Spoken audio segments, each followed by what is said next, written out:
Hello fiber friends, and welcome back to episode 9 of my Learn to Knit series. Today I will be showing you how to graft stitches using the Kitchener stitch. I love to knit socks, and I use the Kitchener stitch to graft my toe stitches together to finish off my socks. To begin, I'm going to cut my working yarn, leaving myself a generous tail to work with. Not only will I be using this tail to Kitchener my stitches together, but this tail will also be used to weave in my end after I have grafted the stitches together. Make sure that you give yourself an ample amount of tail to work with. I usually cut my tail at least 18 inches long. Next, take a tapestry needle or a large-eyed needle, such as a Chanel number 18 needle, and thread it with your yarn tail.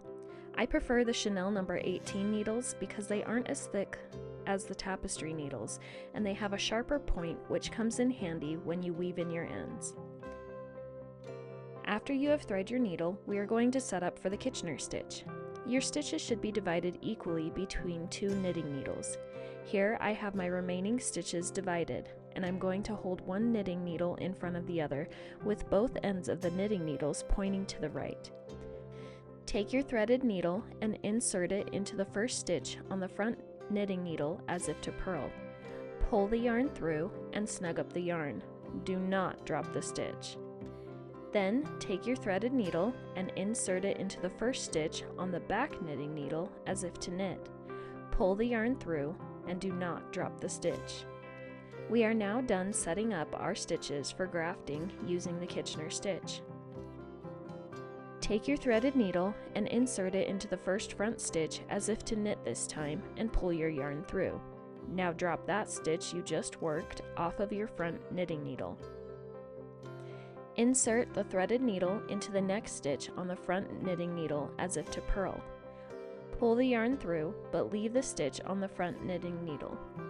Insert the threaded needle into the first stitch on the back knitting needle as if to purl.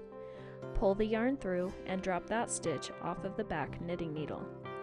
Next, insert the threaded needle into the next stitch on the back knitting needle as if to knit. Pull the yarn through. Do not drop this stitch off of the knitting needle. Then back to the front knitting needle stitches, where we insert our threaded needle into the first stitch as if to knit. Pull the yarn through and drop the stitch off of the needle. Insert threaded needle into the next stitch on front knitting needle as if to purl. Pull the yarn through and leave stitch on the front needle. Put the threaded needle inserted into the first back stitch as if to purl, pull through, drop the stitch off of the back knitting needle. Put the threaded needle inserted into the next stitch on the back knitting needle as if to knit. Pull through, do not drop stitch. Front needle, knit and drop off. Purl, keep on.